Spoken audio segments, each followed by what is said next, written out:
where you're joining us from. We're going to talk all about blogging today. Why should you blog? Why do you not blog? How do you blog? What the heck is a blog?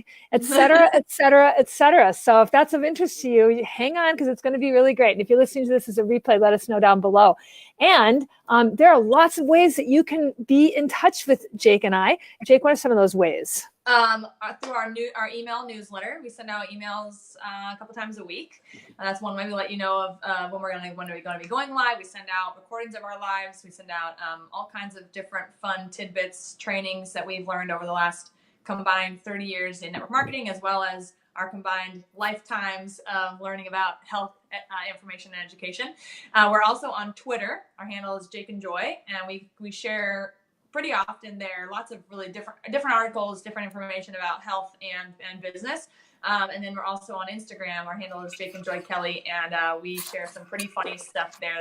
So we share different stuff on each platform, and you can actually watch my mom's really cute attempts at learning how to do Insta stories. And then we also just for those of you that are on Instagram and know what this is, we just launched our Instagram TV channel and put up our first episode of Cook with Jake and Joy on there. So you'll be able to see that on Instagram as well. So we're also starting to post some videos that are about what to look for in a network marketing company, what you shouldn't be doing in a network marketing company, et cetera. So if you're in network marketing and that's of interest to you, there are 10 videos altogether that we'll be posting. And is that only in our group, Jake? I'm going to put them on our Instagram TV as well. So if you follow us on Instagram, you can see them there too. Okay. So a lot of you guys have joined us in Wake Up Your Badass, and Facebook doesn't like that word. Yes. So we have changed the name. Well, we haven't changed the name of that group. It still exists, but we're encouraging people to come over to our new group called Wake Up Your Health. And the reason that we've shifted over there is still the same mindset, but really incorporating everything that Jake and I do. A lot of times, especially those of us who work for a health and wellness company, if you're really successful, sometimes all that like you get into this rut of, I'm either going to talk about health or I'm just going to talk about business. Well, we know that we're experts in both arenas, and we want to include that. And we also know that as a business person, if you are not taking control of your health, you are not going to be in business for very long. So really key that that you make your health a priority. So Wake Up Your Health. There are 3 questions that you have to answer to join it, and we won't let you in unless you answer them. So make sure you answer them, and we'd love to share what we're doing in that group. It's kind of neat. It's a social learning platform. I think you'll really like it. Okay, so we're ready to get going, talking about to blog or not to blog. That is the question. So Jake, why do you think people don't blog? Like, we didn't blog, we just started blogging. Yeah, I think the main reason people don't blog is that they don't think that they have something interesting to say. That's what I think. I know there's lots of other opinions about why people don't blog, but I think that's why they're like, I don't know what I would even write about every week or however often I would be blogging. Like, I don't know what to write about or how to have enough content to keep a blog going every single week. Yeah, that may be. I mean, for me, the reason I didn't blog was I really didn't know what was important about it. I thought blogging was a lot of bored people who just like enjoyed having a community to talk to that they didn't want to put on Facebook, so they started this blog. And I don't know. I just thought it was kind of like something that people did for fun. Yeah. But there are actually 5 really good reasons to build a blog. But there's more reasons people don't put up a blog. So what are more? What are some more? So this idea that you have to be consistent. So once you start a blog, you gotta the can be kind of overwhelming to think about like, oh, if I start a blog, I gotta like do it every week or every month, and that like they're actually like they're held to that basically. And then the technical parts of it, like how to start a blog, like it seems daunting to take on like. Do you have to create a website? Do you create is it a part of your website? Like there's a lot of confusing stuff about the logistics of starting an actual blog. So I think those are some really common things. And if you're watching or listening to us and watching us, and you have another reason why you haven't started a blog, let us know what that is too, because we'd love to hear. Yeah, type it in the comment section below so we know. Yeah. Let us know. Do you have a blog? Do you have a blog? What do you blog about? Where can we read your blog? You can actually post it here. We'd love to read your blog. Have you read our blog? And if you don't blog, why not? And if you do blog, how long have you been doing it? Tell us your whole life story, please, in the comment section below. So most of you know that Jake and I have been really diving into online marketing for the last 4.5 years. And one of the things that we haven't really done is blogging. We have a couple of blogs because we were working with a company that actually, will you put that link either in the editing part of this or in the comment section so that they can take advantage of the same course that we've been doing? They actually write blogs that we can use, that we can repurpose as our own. They're mostly business related. They're not health related. So I can write a lot about health and business, et cetera, et cetera. I just never wanted to take the time to do it. And so we finally started learning, like, oh, it's important to write a blog. And one of the number one reasons that it's important to write a blog is to expand your audience. Yeah. Right? Like you may be in a certain space right now that people are listening to you, but when when they can start searching for topics that you're writing about that are of interest to them, now they can start following you. And so now you've created a bigger audience. What's another reason, Jake? To boost your website traffic. So oftentimes your blog isn't necessarily a part of your website, or it's a page on your website, and so you can actually promote your blog, and then that will drive traffic to your website because it's connected to it. And that happens for us. That happens for us a lot. So we run some ads to a business blog that then drives traffic to our actual website. So that's really, really important. And that's what most people do, don't you think? When they take out Facebook ads, they're driving it to a blog. And then the blog takes them. When you go to the blog, you're on their website, and you start to explore their website. Well, what else are these guys up to? So that's really interesting. The third thing that it does is it really sets you up as an authority. If people are quoting, especially when people like the first blog that I just posted on health, it got shared I don't know how many times already, and like 50 times I think just in the last day. So people are sharing this. Obviously, they're finding my content valuable, and they're sharing it with people that they think would benefit from it as well, which is awesome. So my goal is to really educate people and have people take control of their health. Yeah. So sharing this article was awesome. Yeah, and what we talked about at the very beginning of this video is to kind of pull all the things that you are passionate about together. So you can become, you don't have to just set yourself up as an expert in one area. So your blog, this is how you can kind of bring them together. Is you can, we talk about health and business and how they go together, instead of like what we were doing was just talking about business. And we were leaving this whole part of ourselves that we were really passionate about. So we did talk a little bit about tiny bit, once in a while, not very often. The people would not have wouldn't have said, oh, they are in health. They wouldn't really say that. So when you can establish yourself as an expert in the multiple industries that you are kind of all in your encompassing. Yeah.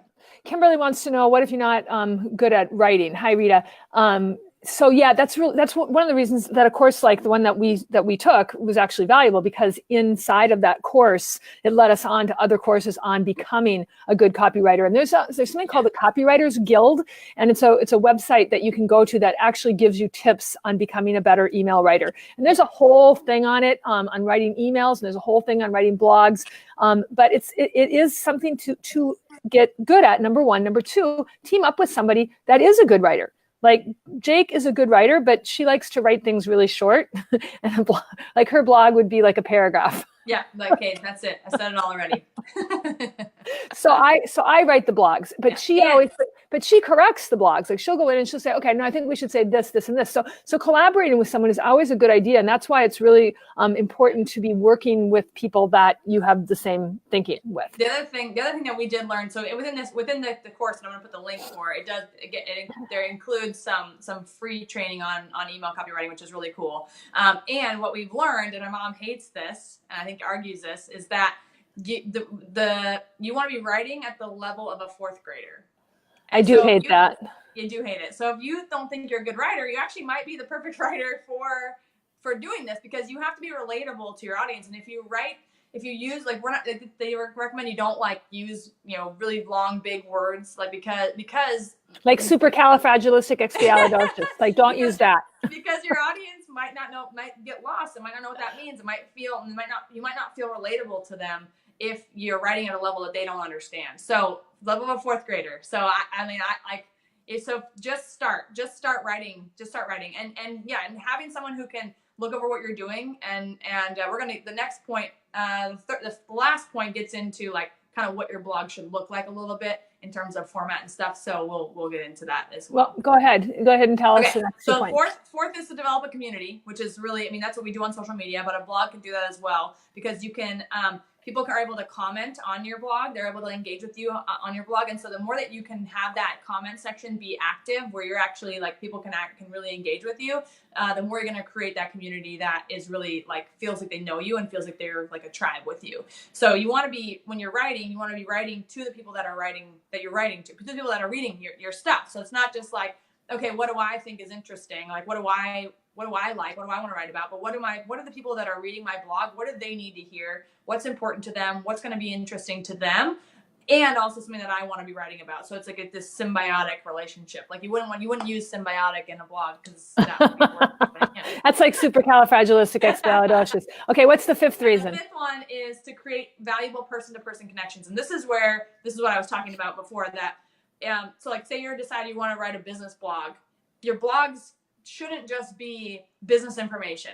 It's too boring. It's so boring. So you want to incorporate who you are, your personality, your humor, like your story. You can go off on tangents, like be a real person. And I think that's where people kind of like, it takes some practice and like feeling like comfortable and fluid in like you incorporating who you are and what your life is about, as well as the training that you're giving. Yeah. And, a lot of times when people write posts on Facebook, if you've noticed that there are some people who write really long posts. And when you get to a really, really, really long post, that's when you probably might want to think about turning that into a blog.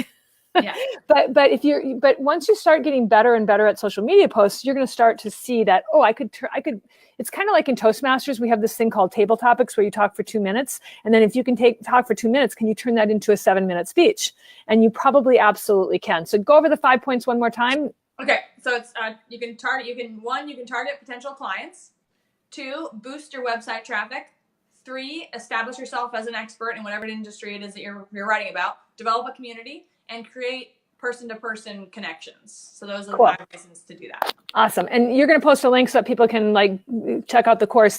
This is not a blogging course. This is a course that will take you on the path to being an expert in online marketing, to be able to apply online marketing techniques in your business. Also, if you want more mentorship, we'd love to hear from you, and we'd love to set up a video chat and see how we might be able to work together. So if you're interested in that, send us a message, and we can send you our calendar, and we'll set up a time to jump on a video chat. But first, before we say au revoir, because I've got a luncheon that is out here, I'm in Kansas, I have a joke.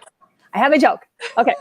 So this little boy goes to the same barbershop all the time to get his haircut. And every time that he gets done with his haircut, the barber offers him, he says, "What would you rather have, a dollar bill or 2 quarters?"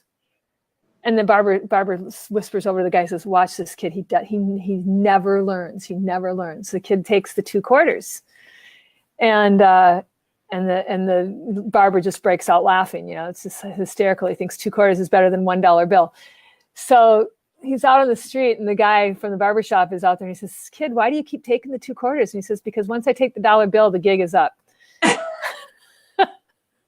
That's so funny. That's really good. That's really good, actually. I like that. That's a really good one. That's a really good one. I like it. Good. We hope that you got value from our show today. If you did, share it with your team. Share it with people that you care about. We love to increase our viewership and build this community of people, of like-minded people who are building lives that are really lives that they love, an unstoppable life that you love. That's Jake and my motto, is to give you tips and tricks to help you build an unstoppable life that you love. We hope that you got value. We hope that you'll follow us on this thing called Twitter. Our handle is Jake and Joy, and our handle, is it called a handle on Instagram? Yes.